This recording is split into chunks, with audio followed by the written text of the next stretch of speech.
having one of those days where I've been back to back since the second I woke up today. Like literally call after call after call after appointment. And I'm really asking myself, like, I don't know. I think I know the answer, but it's like on one token, because I was sharing this today I don't even know if it was in my program call or the master class that we did, but I was sharing how as I evolve as a person and how as I collect knowledge from different people, I evolve and I change my views. And I was bringing it up around the topic of whether I believe people actually change or not, because I know, like, you'll sometimes see or hear people don't change, and then you'll sometimes hear like people can change and they do change and they're not always like XYZ. And so I was sharing that my take on that is I don't think people change, because I think that it's weird. It's like a weird, even as I was saying that this time, I wasn't as convinced as I was earlier. But like, so here's what I think. I was saying I don't think people change, I think they choose. So that's what I'm sticking to right now.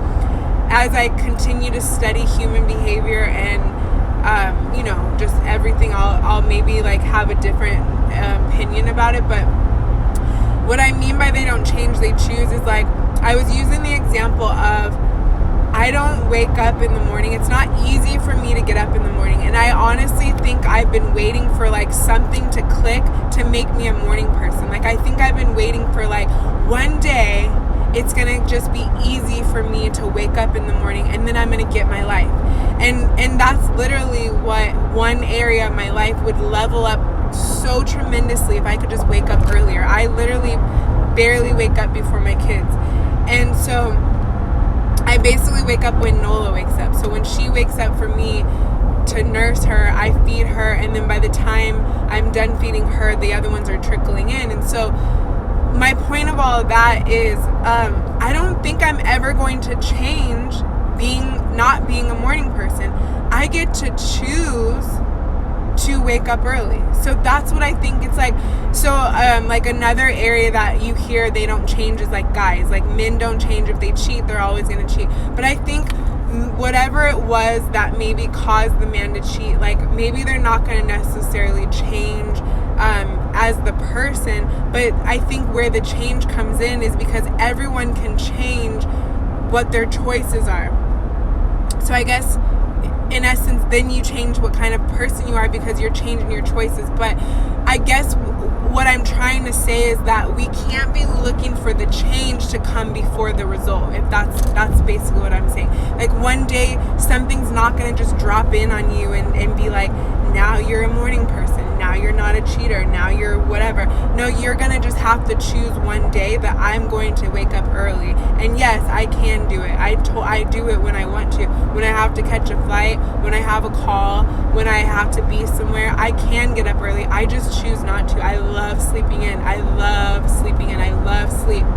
So anyways, so my point of all of that, because I didn't do girl talk today, I usually do it at 1:30, but my master class went a little over, and then I had an appointment at 2, so I just took that little break to go and grab food to like nourish my body and then go to my appointment. So what I wanted to talk about today was just what are you willing to do to get what you want, and how it's the same thing about changing and choosing. It's like in order for something in your life to be different, whether it's your finances, your parenting, your relationships, your job, your fulfillment, your anxiety, your depression, in order for something to change, you have to, your weight, that's a big one. Like we complain about our weight, but we're not willing to change what we eat, our working out, our environment, our stress levels, like the things that we put into our body. And so I just had this like urge to share this today of like, what are you willing to do to get what you're saying you want? Because that's the only thing that's separating you from actually having the finances, the weight, the relationship, the parenting style, the fulfillment, the career, the job. My phone keeps locking. That's so weird. But anyways, like the only thing that's separating you from what you want is your choices. It literally is just your choices. And so I just want to inspire you guys today to ask yourself, what are you choosing? I love the quote, whatever you're not changing, you're choosing. And so what are you choosing? What are your daily choices with your time, your energy, and your money? How are you choosing to spend your time? What are the things you're doing with it? What are you doing with your money? And are they in alignment with what you really want? So I need to lose weight. You don't need to lose weight. You want to lose weight. You get to lose weight. You can lose weight. So you don't need to, because if you needed to, you would, right? And I'm not like shaming you. I'm just like reversing your language so that you can see that the power is right within you. So now you get to ask yourself, I want to lose weight. What choices am I making that are contributing to my weight? And what do I get to do? And like I've heard this from a lot of people when it comes to weight, because I have a health business and people come to me for that. It's like, well, my metabolism, my hormones, ever since I started this birth control, ever since I had this baby, and they'll have these things that really feel like they just cannot lose the weight. And so what you get to do is you get to problem solve. What is the reason why you're not losing weight? There's always a reason. There's always an underlying reason why you're not able to lose weight. There's an imbalance. So what are you willing to do? Are you willing to sacrifice some money and go to a naturopath and actually get labs done and test your hormone levels and test your whole body makeup and actually figure out what is that little tweak that you get to make? Because it's not always just the food. Like, there are people who literally eat pretty clean, but then they're not losing weight because I have to move over, there's a cop. But they're not losing weight. Sorry, my connection is like really bad right here. I'm going through the mountains heading to San Diego.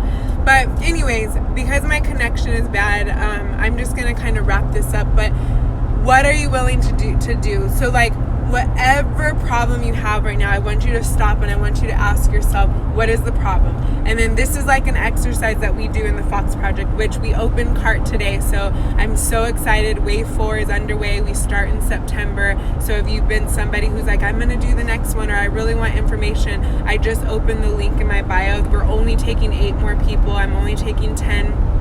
And so 2 people have already got their spot. And so for the 8 more spots, there's a link in my bio where you can book a call and we can talk. We can see what you're wanting, and if I feel like I can help you.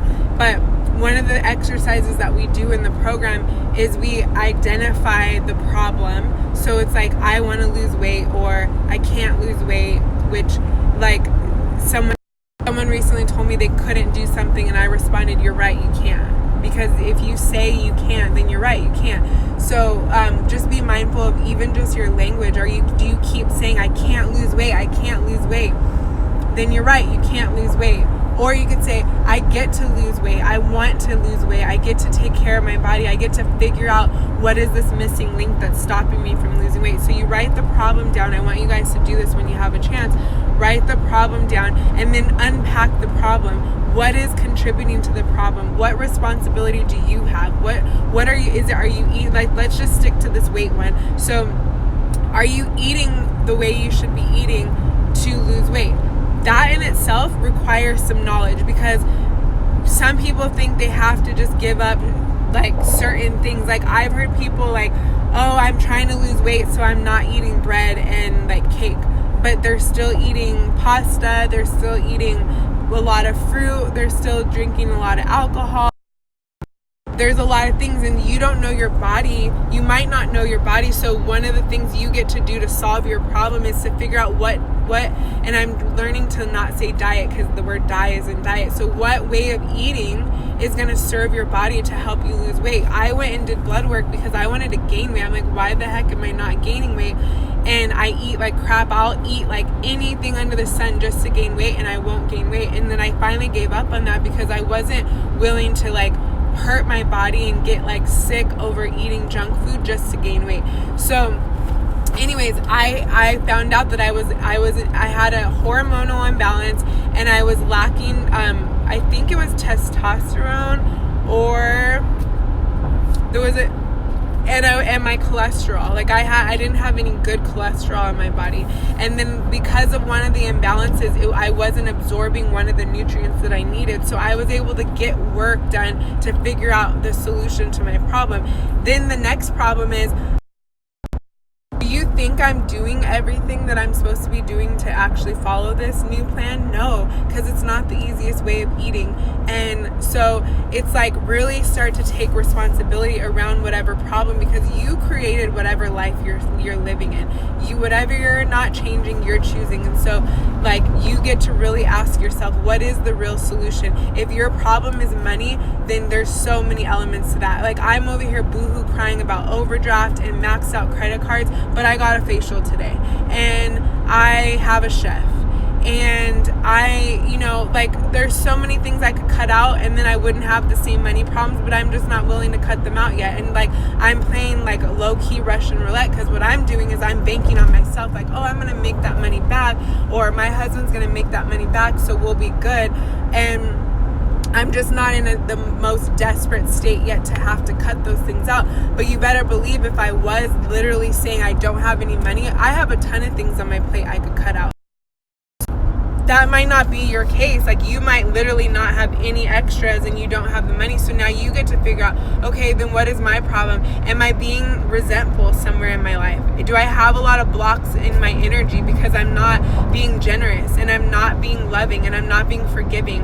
Am I still battling with like childhood trauma that's like closing me off to being open to receive? Because money comes from opportunity. Money is just a bystander of generosity and all these different things. So like you get to ask yourself, where are you responsible for your money? I just learned in the money challenge I'm doing right now that your money is a direct reflection of your self-worth. And I was like, so the fact that I'm in credit card debt and overdraft, does that mean I love myself so much because I spend a lot of money, or do I have a problem?